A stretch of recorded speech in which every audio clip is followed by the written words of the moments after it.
नमस्कार। आपने देखना शुरू कर दिया स्टडी 24 ऑफिशियल। मैं हरबीर सिंह आप सभी का स्वागत करता हूं। साथियों, आज की इस वीडियो में काफी इंपोर्टेंट टॉपिक के ऊपर डिस्कशन करने वाले हैं, तो वीडियो के साथ बने रहिए। चैनल पर नए हैं, इस तरह की और भी ऑथेंटिक अपडेट सबसे पहले पाने के लिए आपके अपने चैनल को जरूर सब्सक्राइब कर लीजिए। तो जैसा आपने थंबनेल में देखा है उसी के बारे में हम बात करने वाले हैं। बहुत ही सीरियस मैटर है जिसके बारे में हम बात करेंगे, तो वीडियो के साथ बने रहिए।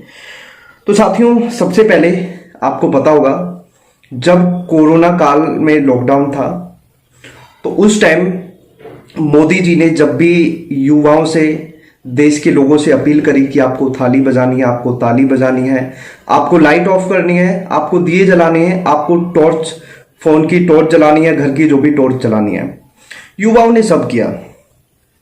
इसके बाद देश उनके साथ था। लेकिन ऐसा क्या हुआ कि आज बेरोजगार उनके खिलाफ खड़े हो गए हैं और जो काम मोदी जी करा रहे थे आज वो बेरोजगार रोजगार की मांग के लिए वो काम कर रहे हैं। पहले थाली बजाई, इसके बाद ट्विटर पे अभियान चलाया, प्रदर्शन किया। इसके बाद आपको शायद नहीं पता होगा, मैं आपको फोटो के माध्यम से दिखा देता हूं। हालांकि कल भी मैंने वीडियो डाली थी। देखो, मैं इसमें किसी राजनीतिक पार्टी को सपोर्ट नहीं कर रहा। तो सबसे पहले कल 9 सितंबर को रात 9 बजे 9 मिनट के लिए जो बेरोजगार हैं उन्होंने घर की लाइट ऑफ करी और इसके बाद उन्होंने रोजगार की मांग करी। कैसे? दिए जलाकर, फोन की टॉर्च जलाकर, जो घर की वैसी टॉर्च है वो जला के ये सब किया। तो यहां पे सोचने वाली बात ये कि ऐसा क्यों कर रहे हैं। देखो, सबसे पहले ये हम सभी को पता है कि जो ये महामारी का समय है, इस समय में सबसे बड़ी जो समस्या है वो है कि इकोनॉमी कैसे ऊपर आए। क्योंकि आपको पता है कि इकोनॉमी लगभग 24% नीचे चली गई है, गड्ढे में चली गई है और ये बहुत बड़ी चिंता का विषय है हम युवाओं के लिए।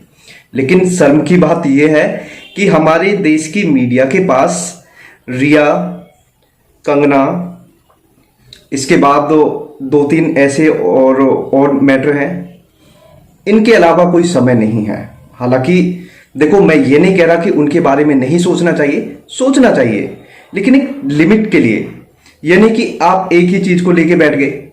तो अगर ऐसे होगा तो फिर देश कैसे चलेगा। आप रोजगार की खबरें हैं, आप बेरोजगारी की खबरें हैं, आप इकोनॉमी की खबरें हैं, आप हेल्थ सिस्टम की खबरें हैं, ये सारी खबरों को क्यों नहीं दिखा रहे। तो ये बहुत बड़ा मैटर है, बहुत सोचने वाली बात है। कुछ चैनल हैं जो ये चीजें दिखाते हैं, मैं उनको दिल से सैल्यूट करता हूं।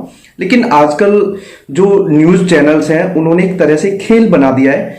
वो मतलब इन चीजों को हाईलाइट ही नहीं कर रहे। देश में क्या हो रहा है, देश कहां जा रहा है, कितनी बड़ी समस्या में इस समय देश है, कितनी बड़ी मतलब इकोनॉमिकल डाउन आ चुका है, लेकिन इस चीज को कोई नहीं देख रहा है।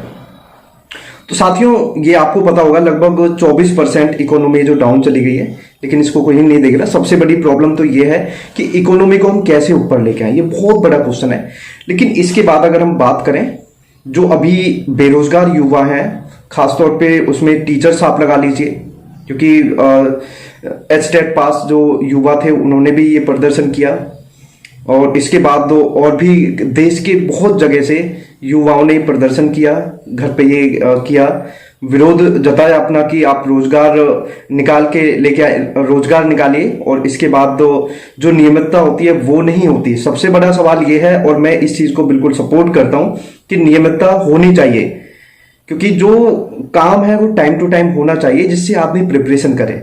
क्योंकि अगर इलेक्शन के लिए कई कई महीने पहले, सालों पहले ये पता चल जाता है कि इलेक्शन कब है, लेकिन युवाओं को ये नहीं पता होता कि उनके एग्जाम कब होंगे, होंगे भी या नहीं भी होंगे, हो जाएंगे तो रिजल्ट आ जाएगा या नहीं आएगा। मतलब ये सारी चीजें बहुत बड़ा सोचने वाला मैटर है ये। और ऐसे में प्रिपरेशन कैसे करें। और सबसे बड़ी बात है कि अगर रोजगार ही खत्म हो जाएंगे तो फिर करेंगे क्या। तो देखिए, आप भी अपने व्यूज जरूर दीजिए। मैं किसी राजनीतिक पार्टी को यहाँ पे एड्रेस नहीं कर रहा हूँ। और यहाँ पे मैं आपको बता देता हूँ कि हमारे देश के अंदर हेल्थ और एजुकेशन के ऊपर पहले से ही कोई ध्यान नहीं देता आ रहा है। अगर आप देखेंगे, जो ध्यान देना चाहिए हेल्थ और एजुकेशन के ऊपर, ये पहले से ही चीजें चलती आ रही हैं। मैं किसी ऐसे नहीं कि एक पार्टी को यहाँ पे एड्रेस कर रहा हूं कि उसकी गलती है, ये चीजें पहले से ही होती आ रही हैं और ये सोचने वाली बात है कि इसको कैसे सही करना है। और देश की सरकारें इस चीज पे ध्यान ना देके फालतू की चीजों में लग रही है। और सबसे बड़ा जो रीजन है इसका, वो हमारे देश के युवा ही हैं। क्योंकि हमारे देश के युवा क्या करते हैं, पॉलिटिकल पार्टी को पकड़ लेते हैं और उसके बाद उनके पीछे लग जाते हैं। और फिर क्या चलता है, कोई किसी की बुराई कर रहा है, कोई अगर जैसे मैं किसी पार्टी को सपोर्ट कर रहा हूं, अगर मेरी पार्टी को कोई बुराई कर रहा है तो फिर देखिए उसमें लड़ना झगड़ना इन चीजों में लग जाते हैं।